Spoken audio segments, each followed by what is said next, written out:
চিংড়ি মাছের বাটি চচ্চড়ি তো অনেকভাবে খেয়েছেন, জাস্ট একবার এই জিনিসটা ট্রাই করে কিন্তু দেখতে পারেন। এইটা এত সহজেই হয়ে যায়। আর ফাঁকিবাজি আলসেমির মাস্টার, বিশেষ করে যারা আমার মতন একটু মাঝে মাঝে আলিশি ল্যাদ খেতে চান, তারা অবশ্যই এই রেসিপিটি একবার বানিয়ে দেখবেন। চিংড়ি মাছের শিরাটা কিন্তু অবশ্যই ছাড়াবেন, ওটা ম্যান্ডেটরি। একে একে এবারে সব দিয়ে দিন, সর্ষের তেল, সর্ষে বাটা, পেঁয়াজ কুচি, লঙ্কার গুঁড়ো, হলুদ, নুন।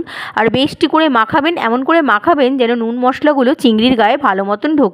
স্কুল, কলেজ, অফিস যাওয়ার যদি তাড়াহুড়ো থাকে না, এই রান্নাটা চটজলদি করে দেওয়াও হয় আর খেতেও পারে। চিংড়ি মাছ ভালোবাসে না এমন মানে কেউ নেই।